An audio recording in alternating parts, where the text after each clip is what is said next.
Hello, everyone. I am Tyler Caldwell, and with me is my good friend Oliver Nivaud, head of United Cigars. So, thank you so much for being here with me today. Absolutely. Appreciate you giving me the time. Hey, man, it's always a pleasure anytime I get to be around you. Yeah. So let's go into what is United Cigars? How did it come to fruition? What is your role? Like a little background of the whole operation here. Yeah, that's a deep question. And I laughed real quick because it just reminds me of the Jerk where they're like, "Who is Nathan Johnson?" Right? So I was like, all right.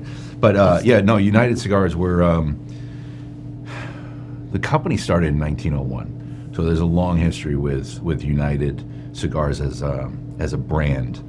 It had been built up to over 3,000 retail locations across the country. It was newsstands and tobacco and comic books, and they actually sold so many comic books they ended up buying. The same company ended up buying Marvel Comics and United Cigars. When you look at the history online and you look at some of the vintage pictures, they had one of the first flying cigar lounges. There's actually a plane with the United Cigar logo on there, and you could they were transporting cigars there. They branded everything. They had catalogs where you could actually use points from the stores to purchase anything from pantyhose to branded spoons to anything that you could think of, matchbook covers. And so long history with United Cigars. They ended up dissolving in the 60s, and then in early 2000 the brand was picked back up by David Garofalo, and the company started to kind of bring cigars that were already made and manufactured within David's portfolio into the United portfolio brand. And then in 2016, that's when I started with the company to introduce the cigars to the rest of the country. Okay. So we grew from there. So we have cigars that we manufacture and then cigars that we distribute.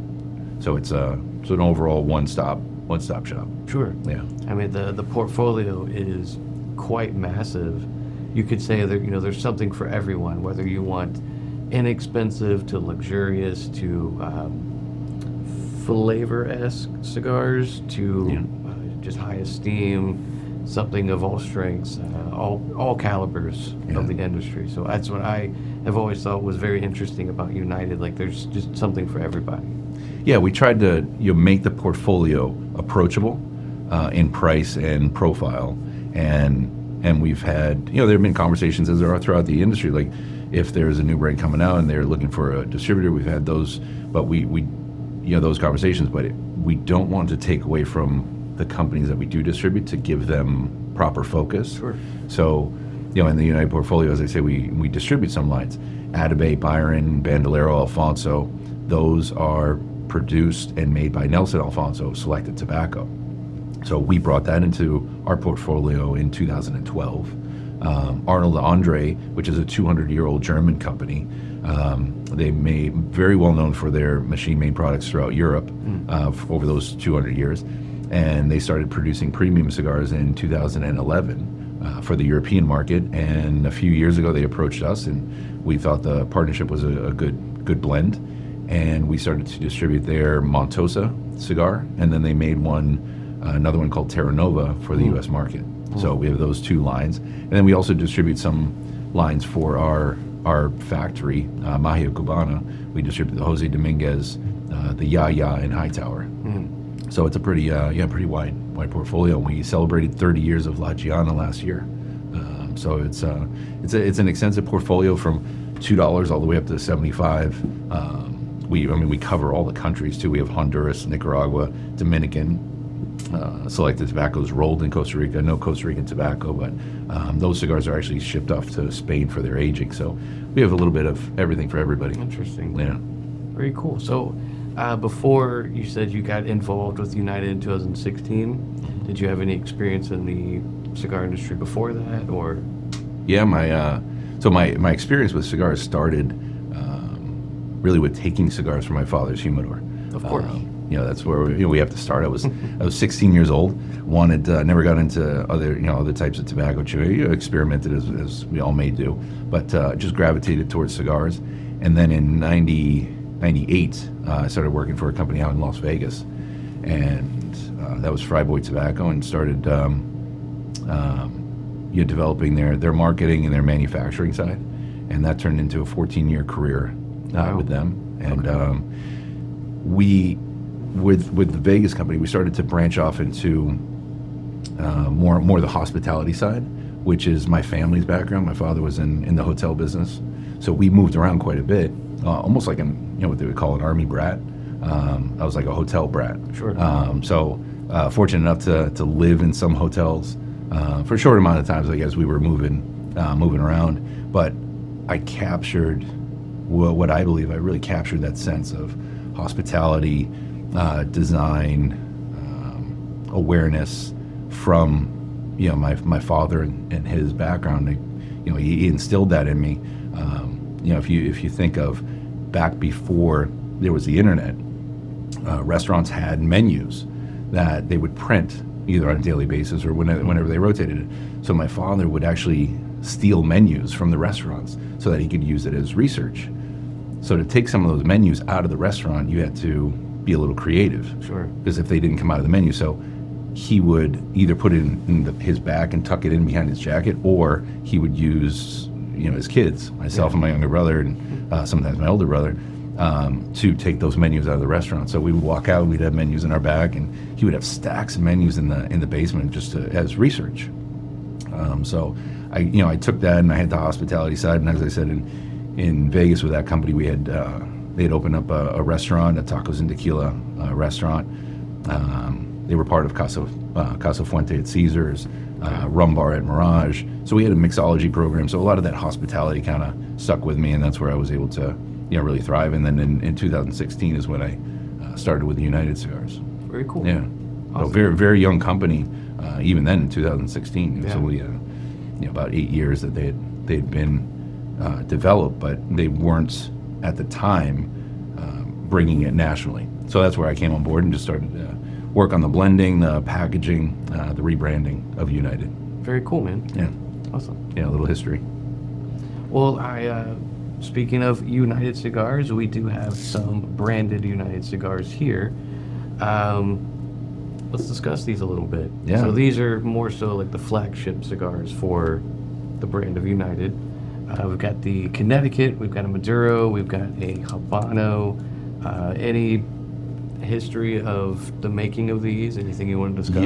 Yeah. So United Cigars is, as I said, started in 1901. In fact, we have one of our little card decks here. So this was something that was part of United Cigars branding originally. It was just playing cards. But when I saw their, how they were branding, I then adopted this as our portfolio. So as you've seen before, and we can share inside, there is one card for every single line that we carry.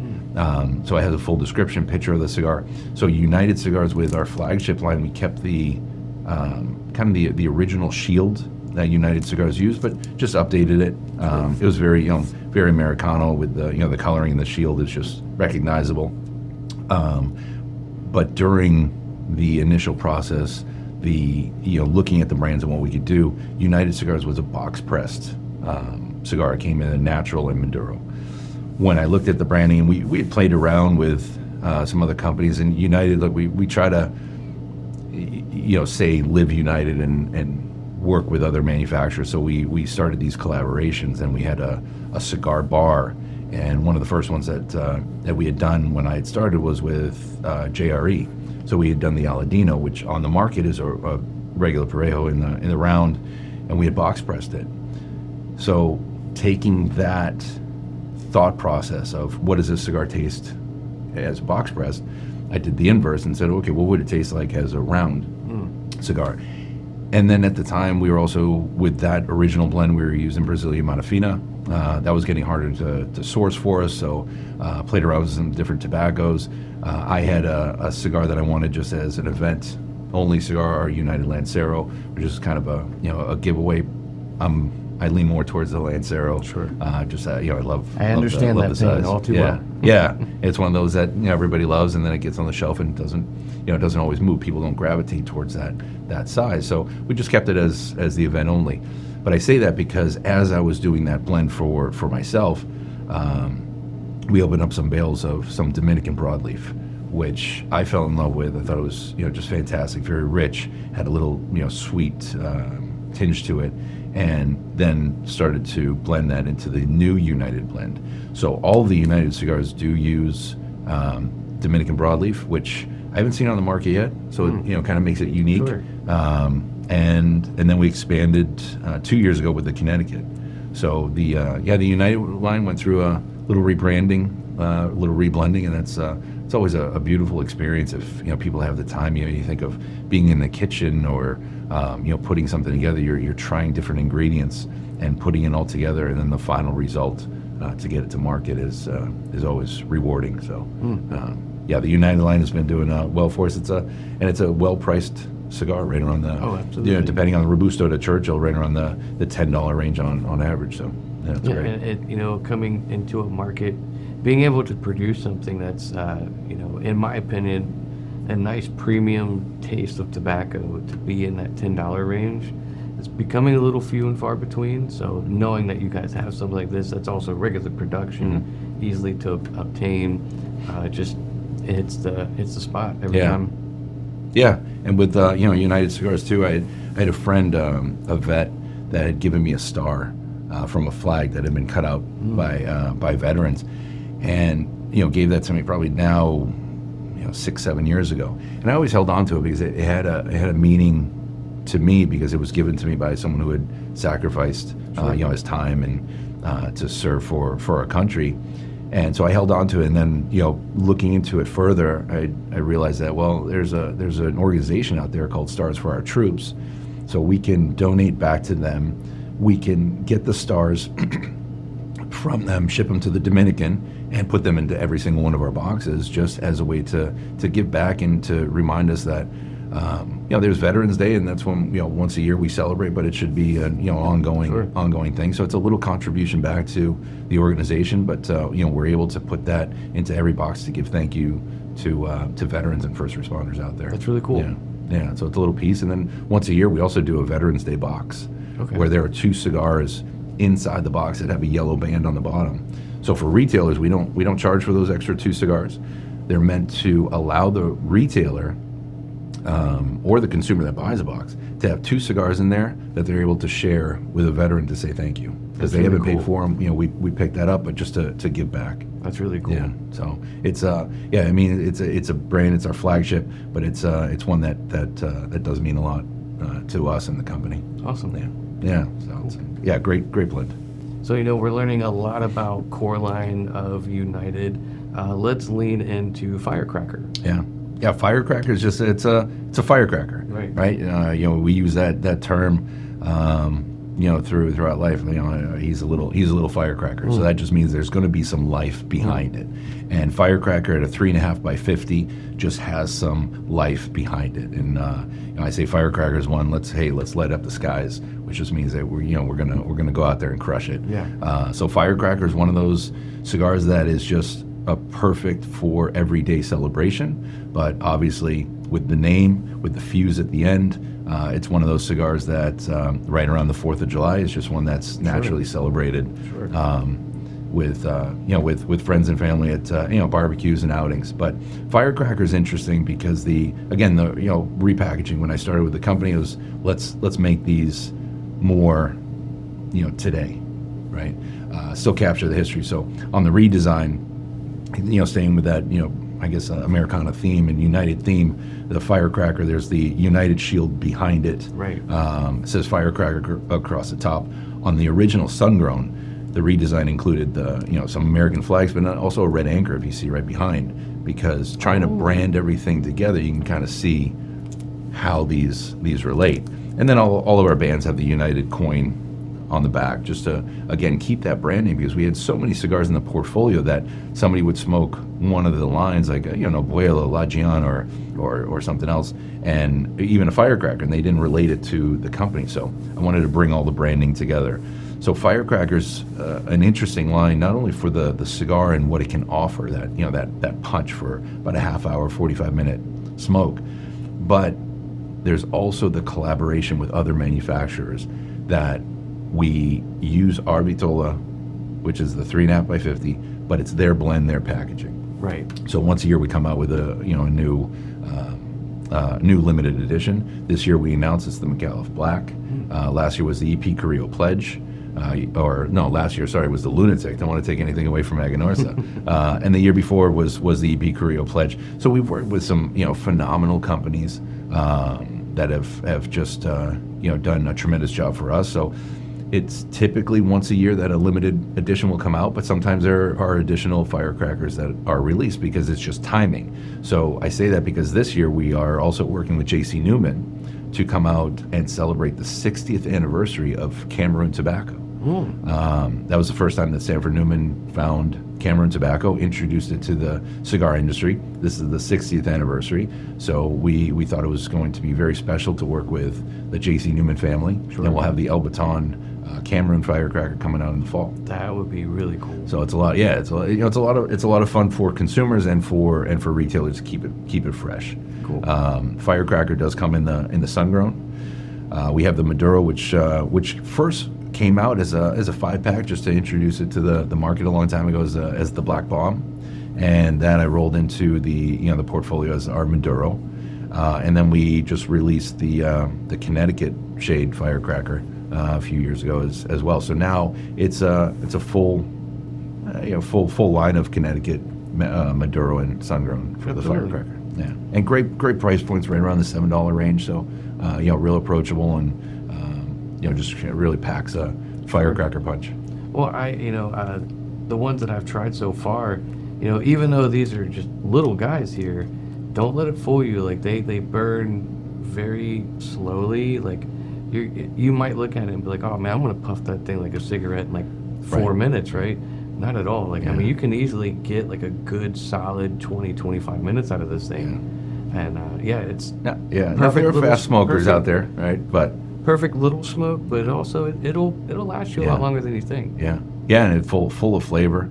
So it just keeps you involved for the whole time, and you'll realize after that, about that half-hour mark, you're like, oh, I'm still smoking it. So, it's a great cigar. I think the one year when we released the Perdomo firecracker, I just did a little live with Nick Perdomo, and we smoked that thing for an hour. And it was in conversation, but if it's it never went out. We were smoking it the whole time, and realized an hour into it, I'm still smoking this cigar. So it does smoke a little bit slower. Has a ton of flavor. Just a very interesting and fun little cigar. So with the discussion of firecracker, like I never realized that, but you showed how the anchor is in the firecracker band. So let's let the folks know. Red Anchor here. My personal favorite release of what you guys do. Not to showboat a little bit here, but I mean the guys out there who are fans of things like Arturo Fuente Opus X, I would put this in that category. Wow. Like it's spectacular. Wow, thank you. That's it's very humbling because that's a brand that's been around for a long time, very reputable, phenomenal company and product line. So just to be in that category, thank you. But Red Anchor is an interesting line because this is the oldest cigar to have a band on it. So in 1772 in Delft, Holland, that's when Red Anchor started. The company had been around for a long time. The factory ended up burning down.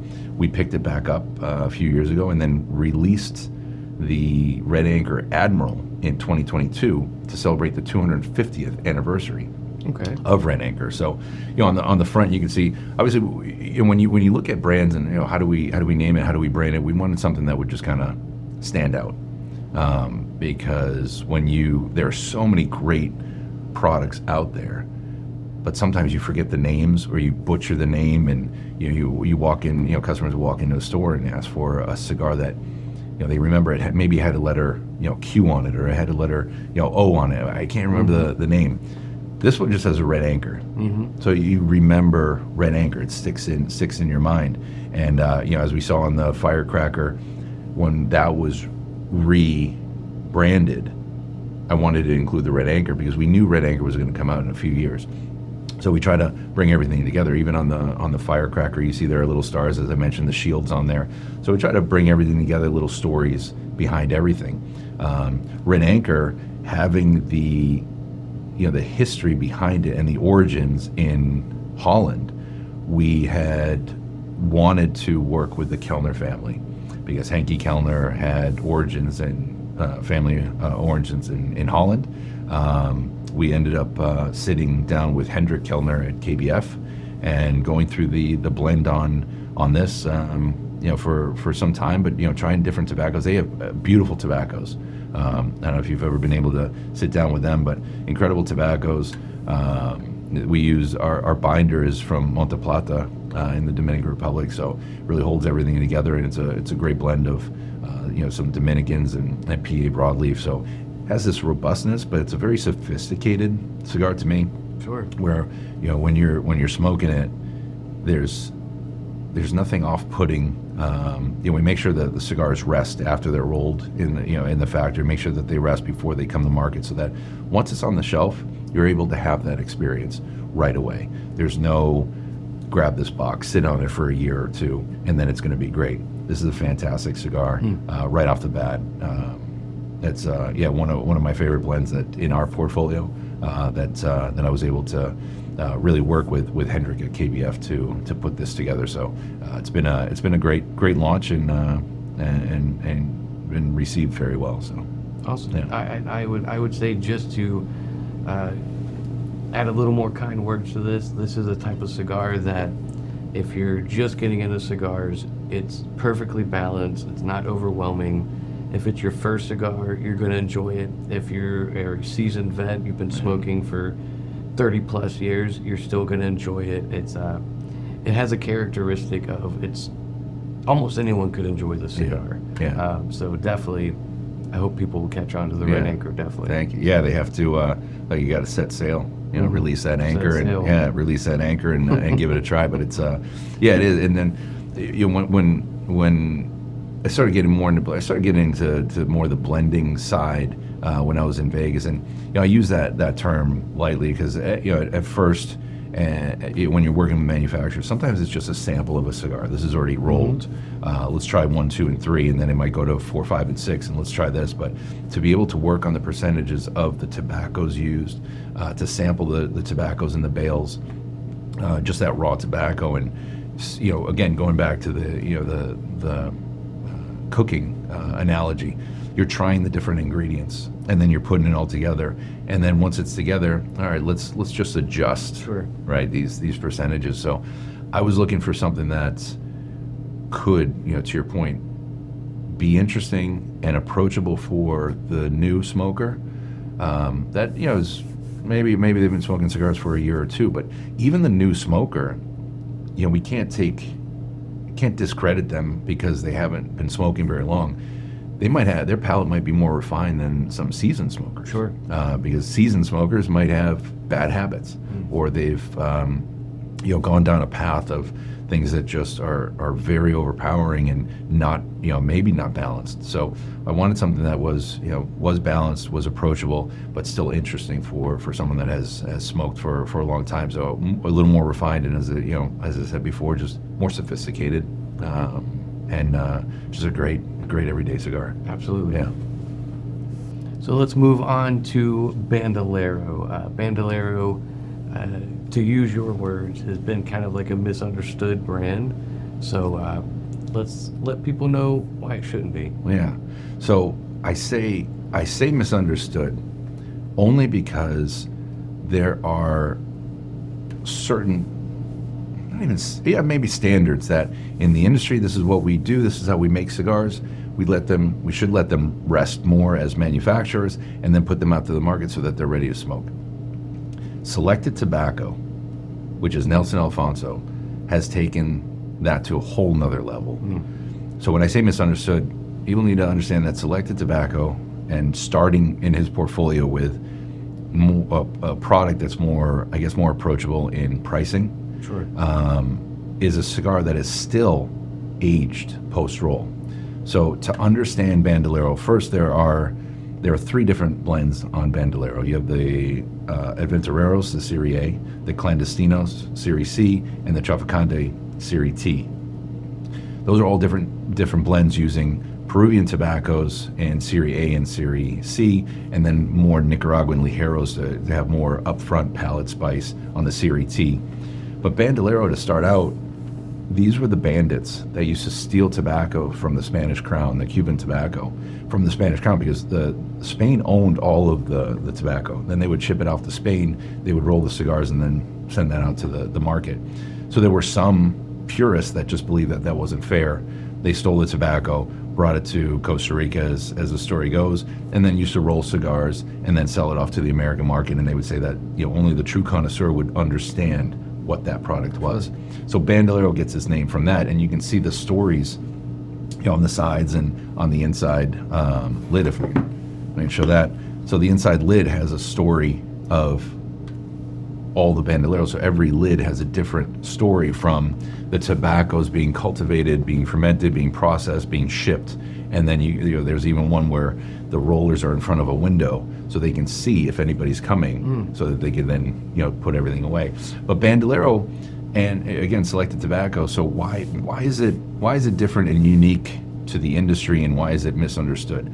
Because Bandolero, to start in this portfolio, all of Nelson Alfonso's products go through an aging process. And that process is what distinguishes his lines from anyone else in the industry. The cigars are rolled in Costa Rica first. Then they're shipped off to Madrid, Spain, where they go through an aging process. And that process isn't your typical cedar-lined humidor with Spanish cedar and held at 70 degrees and then 70% humidity. What Nelson will do is all of his humidors have 5 different cedars. He uses Cuban, Spanish, Mexican, Brazilian, and Lebanese cedars.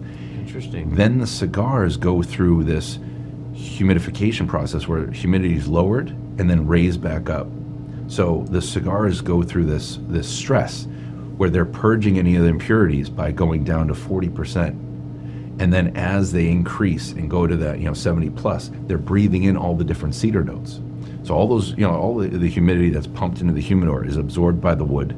The wood then, removes the impurities in the water, and then that's released back into the humidor. So the cigars take on this, this cleansing, right, by going through that additional process. And he does that for the cigars for 1 year. After that first year, where he feels like, okay, this is the final step, and now anything that was left behind in the tobacco, even though it goes through extra fermentation at the beginning, and then aged, and all cigars really out there, we use, I think it's played out a little bit, because everyone, we all say that tobacco is aged 3 to 5 years. All tobacco is aged, should be aged before it's rolled in the cigar. So that's kind of the standard. So the tobacco used is 3 to 5, some 7-year-old tobaccos are used in the blends. The aging process afterwards is that distinguishing point. So to have the cigars go through that 1 year process to cleanse it one last time, then they're removed from that humidor. They're placed into another humidor where they have the 5 different cedars, and Bandolero will go through another aging process of about another year. Okay. And it depends. Bandolero is one of those cigars that's aged for 1 to 2 years post-roll. So it depends. That last final year can vary. If he feels the cigars are ready, because the tobacco that year was, just special and the fermentation process took off and the cigars smoked well, then they're ready to release. But they'll go through a minimum of 1 year up to 2 years on Bandolero. So when you smoke Bandolero, it's very, very clean and smooth. But just like wines, scotches, whiskeys, the most important piece that they put on that label is the wood that's used. You'll see, sherry cask, oak, French oak, American oak. Yeah. That's such an important piece in that aging process, and that's why Nelson uses all those different cedars. Lebanese cedar is a protected tree in Lebanon, but Nelson uses Lebanese cedar. He used to strip furniture pieces because he only uses a little bit, but that was to pay homage to his mother, who passed and was originally from Lebanon. So he wanted to, have that in there for her. So using the 5 different cedars just, plays a part. You can taste those cedar notes, and sometimes there's a little bit of sweetness that you can taste in the cigar. But that line of Bandolero is for everybody, because you have the Aventurero Serie A line that has this dark, rich Ecuadorian wrapper. Peruvian Ligeros. And Peruvian Ligero is a smaller leaf, not as robust as, say, a Nicaraguan Ligero. And then you go to the Clandestino line using more of that Peruvian blend, a lighter Ecuadorian shade wrapper, but still a lot of flavor. And again, just like wines and whiskeys, when you have that aging, it removes those impurities and that heat, but you just have all the flavor notes and characteristics. And then when you go to Siri T, like I said, he uses the Nicaraguan Ligero, so you're going to have a little more spice on the palate. So it's really a beautiful line approach, still approachable in pricing for the age that it goes through, and that process is just is beautiful for his line. Killer line with Bandolero. Yeah, thank you. So let's move forward here to a very highly acclaimed cigar for you guys, Atabey. Atabey to me was always a little mysterious because not everything is fully disclosed with the blends, I believe. But it's also like the folks out there who enjoy Connecticut, they enjoy something a little on the milder side. You're not going to find too many cigars that are going to be able to beat the quality of this thing. Wow, this is what a humbling experience it is just to sit with you and hear these words. And so thank you, and on behalf of Nelson Alfonso and his family and Selected Tobacco, thank you. But Atabey is such a special cigar. I remember in 2016, again, when I started with United, I sat down and I learned about the portfolio and what it is, what the I guess potential, we'll say, because United was still an unknown. But I sat down and I did a cool draw on an Atabey Brujos for what I believe is about 5 minutes. Maybe it was a little bit less, a little bit longer, but I just sat there and I was like, this is incredible. Like, what what is this? And I'm learning about what Atabey is. So to understand now Atabey still goes through that process because it's under the Selected Tobacco umbrella. Atabey still goes through that aging process, but it goes through a longer aging. So after that first year of that aging process to make sure that it's really clean, and he doesn't want to put new cigars with his aging cigars. But Atabey ages for a minimum of 5 years post-roll. 5 years. 5 years post-roll, going through that process. Time. It's a very long time. So that's why the production is so small. And that's why we want to ensure that the partnerships, like with you guys and our retail partners, that there's value there for not only for us but for our partner retail partners as well, because there's only so much that can go around per year. So Atabey, when it first started, there were 200 boxes that were made per year. When I started, there were only 3 sizes available. It was the Divinos, which is a Corona, the Brujos Robusto, and the Ritos in a Toro size. There was a sample pack of 5 that were in very special humidified tubes that are, if people still have those out there, hold on to them. Those are very special because Nelson, on those tubes, he has a worldwide patent on those that were used for only 7 lines total. Some were international brands, but they have a humidification unit on the bottom. The humidity travels up the side of the tube because he has holes on the bottom, and at the top it has a bullet cutter. I digress a little bit from Atabey, but it's a beautiful piece if you have it. So Atabey, it goes through 5 years of that aging process. So over the course of those 5 years, again, humidity is lowered down to 40%, then back up to 70 plus to breathe in all the different cedar notes. So Atabey to me is, it's not a, I don't consider it a mild-bodied cigar. Maybe more mild, medium-bodied. Sure. In strength a little bit more, because if you do the retro hill, it's so refined. Like, would you really say that a Macallan is a lighter bodied Scotch than the Macallan 12? Sure. Right. It's not necessarily lighter. It's more refined and more sophisticated, more elegant, because it goes through those extra years of aging.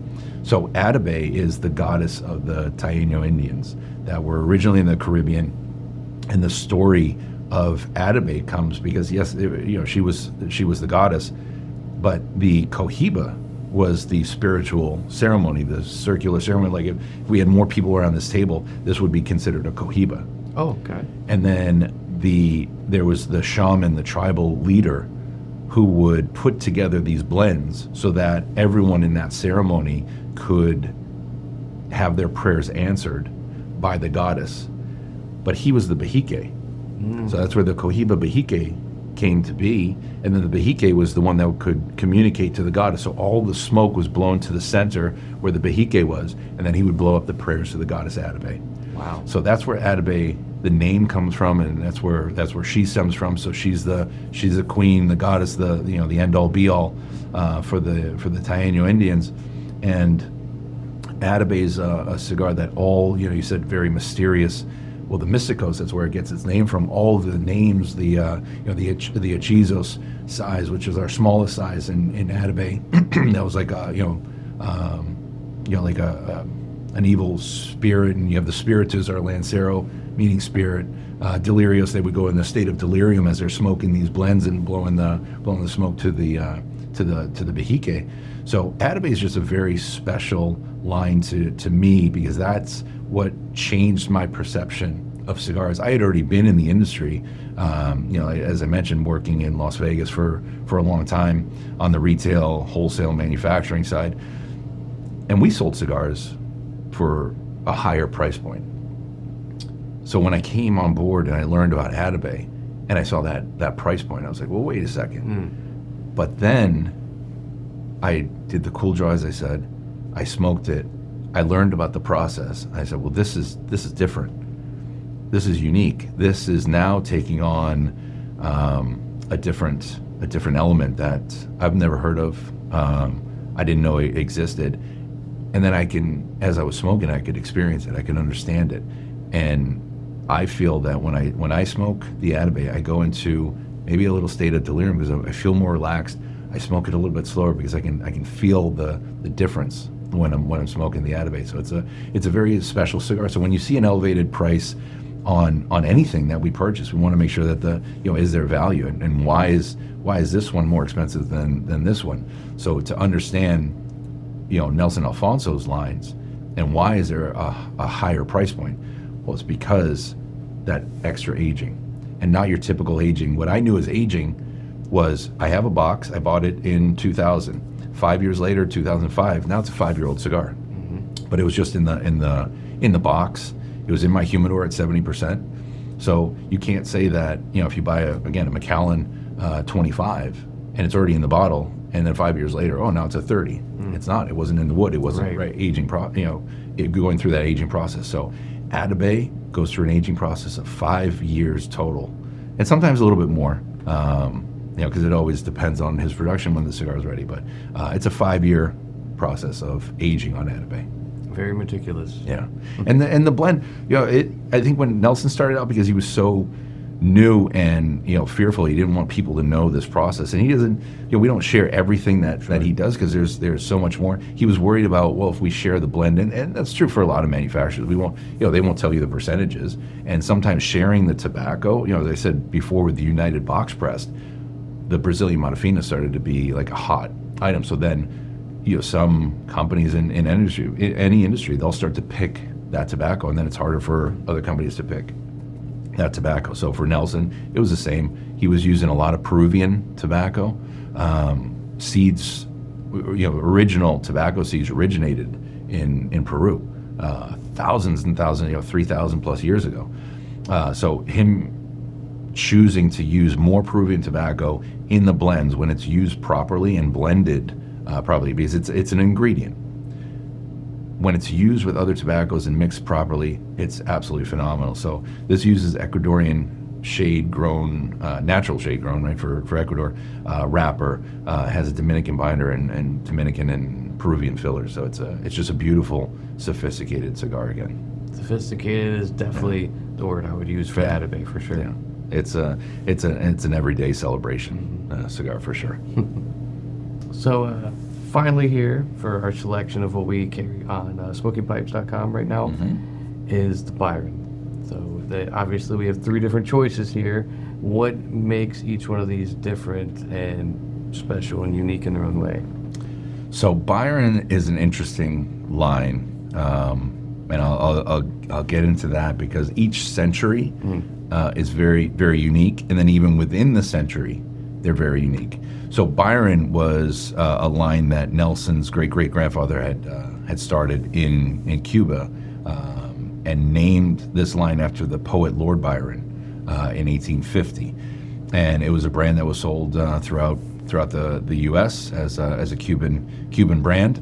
And there's an interesting story too, that when they were looking to expand the line, there were distributors in Europe, Hunter Franco, and they were looking for a line to introduce to the market. And there's a letter that Nelson has where they were kind of debating between Byron and Monte Cristo. And Byron was just a name that was very common and well known throughout Europe because he was a European, he was a Londoner. And Monte Cristo just had a more, I guess more Latin Caribbean feel. Sure. So that's what they ended up going with. So, but anyway, this line started in 1850. The family had it until the early 1900s, where at the time, back in the 1800s and before, there were thousands of Cuban brands. Those kind of all were eaten up by larger manufacturers, and now today there are, I think, don't quote me on it, but about 30 different international Cuban lines.